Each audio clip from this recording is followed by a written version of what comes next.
I'm Deborah Holchip, editor of Michigan Today. In this episode of Listen in Michigan, my guest is Lee Berry. He's the Chief Development Officer at the Michigan Theater Foundation and a two-time Michigan grad. He works for the foundation's CEO, Executive Director Russ Collins, who also is a two-time Michigan grad. Lee had been a longtime music promoter, but he found his true calling in recent years working for Russ as the chief fundraiser for the foundation, which owns and operates both the Michigan and state theaters. The foundation is in the midst of a capital campaign to raise $8.5 million. Some funds will go toward the maintenance of the Michigan, but the majority will go toward restoring the state to the splendor its patrons first experienced when it opened in 1942. And anyone that's been in the state in recent years knows that's a pretty tall order. But Ann Arbor has always been a big movie town, home to several movie houses and film societies, which have since gone by the wayside. So keeping these theaters alive and thriving is a true labor of love for Lee and Russ. The Michigan Theater Foundation purchased the state in 2013. Renovations are underway, and it's expected to reopen in fall, maybe September or November of 2017. Now, I'm sure there's some out there who will miss the state that's been with us since the late 70s. The cramped seats, the bad sightlines, and a floor so sticky that it could take your shoe right off your foot. But we're guessing there are more who will welcome this change. And here's Lee with a preview of what's to come. C. Howard Crane. C. Howard Crane. Who was a Detroit architect who built or designed the Fox and also the Orchestra Hall and the theater, which is now called the Opera House, but once was called the Madison, and Olympia Stadium, where the Red Wings used to play. So yeah, C. Howard Crane was a big time, one of the top 5 theater architects of the mid-century. The Michigan was actually designed by a good architect, but not a celebrated architect. C. Howard Crane was in demand and overall designed about 300 theaters around the country and some overseas. And so that's another reason why we were actually, we have a compelling case that saving the State Theater is vital, because that's the only theater he designed for Ann Arbor. And it's also one of the few of all those theaters that used to be here. It's one of the few that's left. And people haven't not generally been aware of just how beautiful the building is on the outside. It's kind of recessed off of State Street a bit, but if you take a good look at it, it's really got a beautiful design. It's got an accordion brickwork, and there's this kind of mixed stripes created by yellow and red brick going up alongside the marquee. And we are going to light that so that at night you won't just see the lit marquee and then darkness behind it. We're going to have really nice architectural lighting, so you'll be able to see the full beauty of his architecture. These places really are like, one could say, a sacred space. I mean, these are places that you make your memories. Maybe you did meet your husband or wife there or have your first date there. And so I do think they're lucky to have champions to keep them alive and well. So the time now is right to do this, and Russ has just carefully thought and planned and waited, and the time is here, and it's this is his dream come true. For real. It's really a thrill. I mean, to bring something back to life. I mean, is that how it feels with the state? Like, do you feel like it's been on life support and now it's going to be healthy? And it's exactly like that. It's taking something that had lots of potential, but was kind of in a sustained mode for a really, really long time, and now it's going to blossom all over again. And now that we're going to have 4 screens, we're going to try to consciously have one screen at all times kind of focused on the younger audience too, to try to develop it more consciously, because it really just has been dwindling on its own. Well, I think too, once the seats are more comfortable and the sight lines are better, the word will get around and people will start going to the movies there. I mean, and if they're cool flicks that you can't see anywhere else, or they're not as commercial but you want to see them, I mean, there's still a great thing about the theater experience. It's much more, fun and communal than just watching something at home. From a community standpoint, I think it makes a certain amount of sense. It's too bad to ever destroy a historic building, but we've got the Michigan Theater. That's restored all the way to its 1928 original splendor. Nice. What the State Theater is more needed for isn't to be another historic place as much as another outlet to see contemporary film. And so it is being maintained for that, and we're proud of that. The campaign is actually going very well. The goal of the campaign is $8.5 million, and we are at $7.3 million now. It's a long climb still. We don't really think that we're in the home stretch yet as much as we're just like starting the final lap. That's a hard job. Right. So, what motivates you to try to raise $8.5 million on behalf of these two buildings? I never would have expected to see myself in this spot. Absolutely. I found that working for the community-based, mission-driven organization is so much more satisfying than operating in the private sector. I've found a whole new enthusiasm, not just for my work, but for life in general, by doing community work. And That's so nice. the Michigan Theater and the State Theater now, too, represent just such important central community values. Ann Arbor doesn't have a town square. So Michigan Theater is where people come and run into each other, and it can be movies, it can be concerts, it can be lectures. There's every kind of event, weddings. Really? Yeah, sure, memorial services. We have all kinds of different things, and it's where everybody runs into each other. And so we see everybody, and we serve everybody, and it's a blast. When you leave college and you come back, sometimes things that you're looking for are not there anymore. So to have the state and the Michigan still look the same and be where they belong is reassuring. So you're doing God's work. Why, thank you. Thank you. Keeping the alumni happy, they have something to cling to when they come back. Although the state will look quite different when it reopens. I want to emphasize that. If you look at the State Theater now, you'll see that there's an elevator tower that's being added on to the south end of the building, and there will be large and capable of holding all kinds of large crowds going up and down.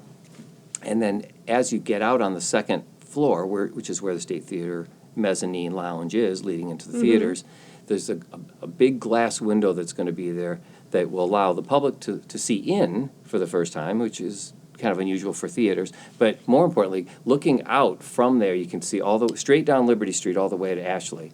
Cool. And so that's going to be a really great feature. Oh, yeah. Then inside it's going to, because we haven't been able to, recapture the whole building, we're just renovating the second story. So it's not a true historic restoration at all. So we're going to restore the mezzanine lounge as much as possible to what it looked like in 1942.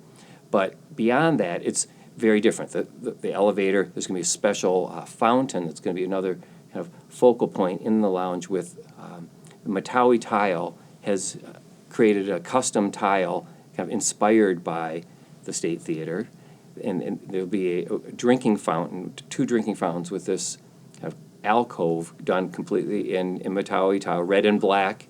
And it'll be very dazzling. We're having new carpeting made that looks exactly like the 1942 carpeting. Wow. There will be 4 theaters, 2 where the previous 2 had been, but they're going to look quite different because they're going to have half as many seats and twice as much leg room. So we're basically putting 2 rows, or 1 row for every 2 that used to be there. So it's going to be much more comfortable. That's all straightened out, 2 beautiful theaters, and then 2 small theaters are being built in the back over what was kind of perceived as a stage.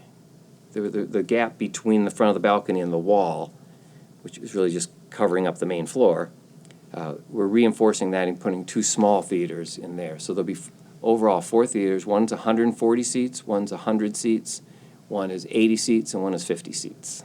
In the seats themselves, instead of the original seats that we stick with at the Michigan, these are going to be rather luxurious, very high-back, modern theater seats that rock. They don't recline. Oh, yeah, but they're like But flexible. they rock. They're very comfortable, and they have cup holders, which is huge for people, right? People are going to be so happy. Yeah, I was laughing because I saw a 1972 story that describes the state as saying it has a yummy floor, perpetually sticky, and a stale odor from the ghosts of crushed popcorn boxes splotched with butter. Another person had said this theater embodies the progressive, left-wing, nostalgically optimistic ethos of the University of Michigan of yesteryear, and I love them for it. And then another person said, I've come to prefer attending films here over the nearby Michigan Theater for the fact that the state seems to have greater character and offbeat charm. So even if your legs are cramped and your knees are bumping into the back of someone, it still has a certain je ne sais quoi, I guess.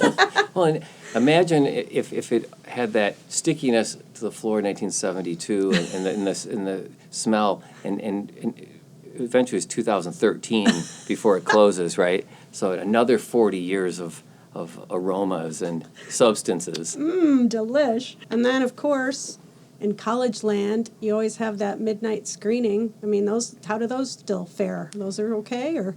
That's been the most profitable piece of the State Theater's business for the last 10 years. That more than any other product, the midnight films where we kept it going, and that's what people kind of identify as much as anything else is those midnight films.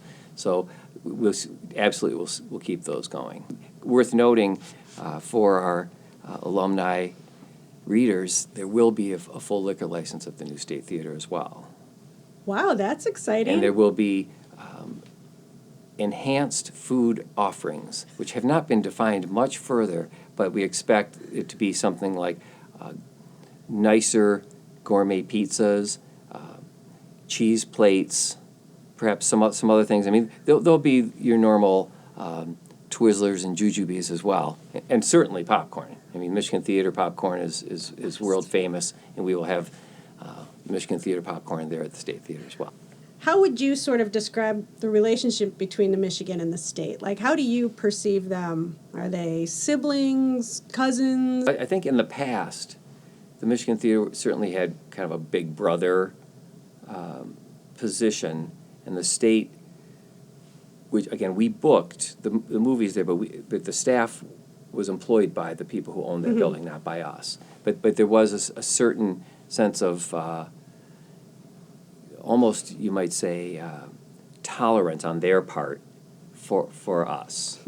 Because we're well established and well funded, and we've got a big staff, and the They're state a little scrappier. was scrappier and definitely had a bohemian vibe.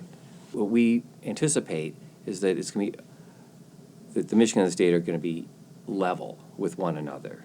That's very much the case. In fact, for all these years, we've heard so many times from our members that they wanted to see a certain movie, but then they saw that it was at the state, and they were like, oh, crap, it's at the state. And we didn't subscribe to that position ourselves, but we understood it.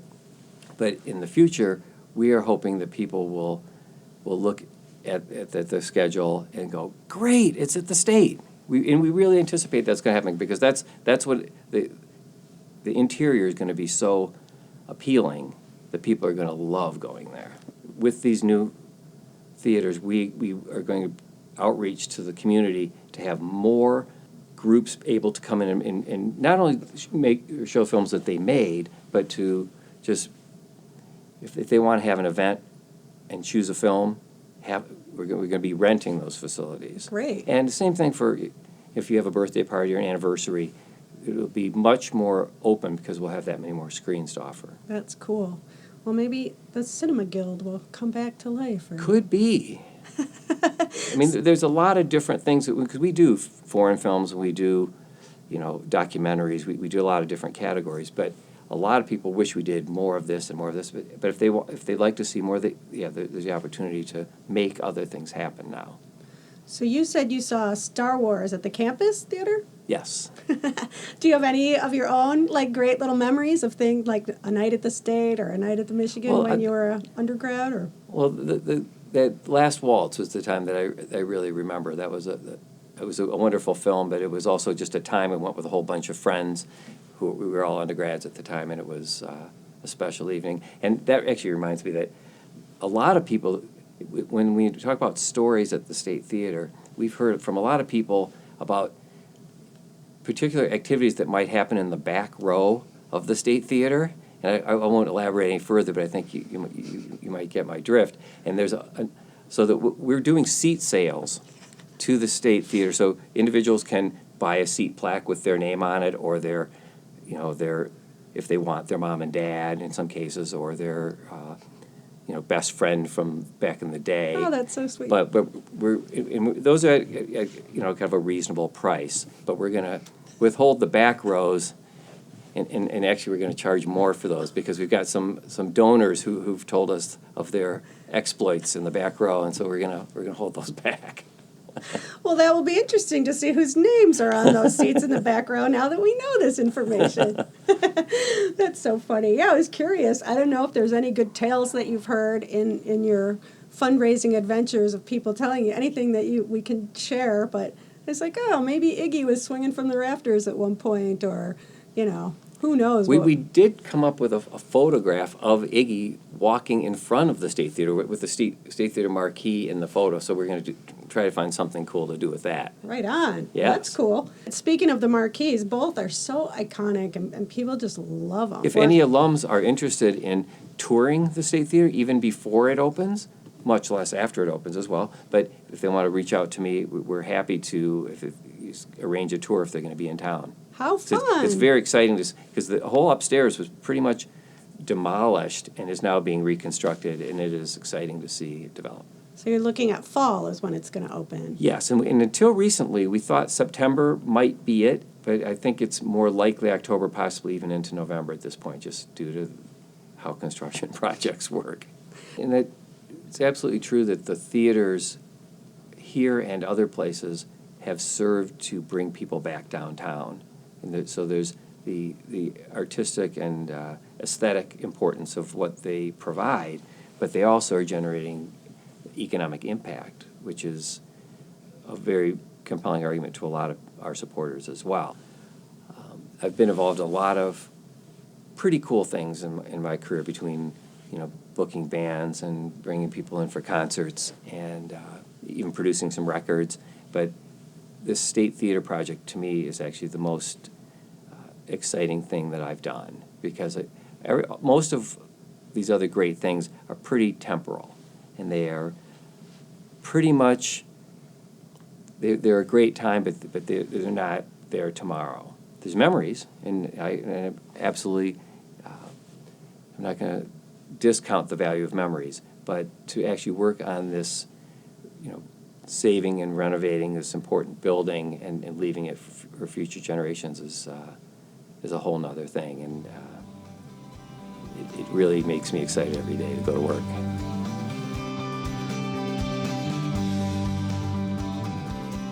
Wow, it's so nice to hear from someone who loves their job so much. Well, get ready to check your local listings this fall, and we hope to see you back at the State, stretched out in your comfortable seat with a cool beverage and a tasty treat. Thanks so much to Lee Berry, and we'll see you next month. Till then, go Blue.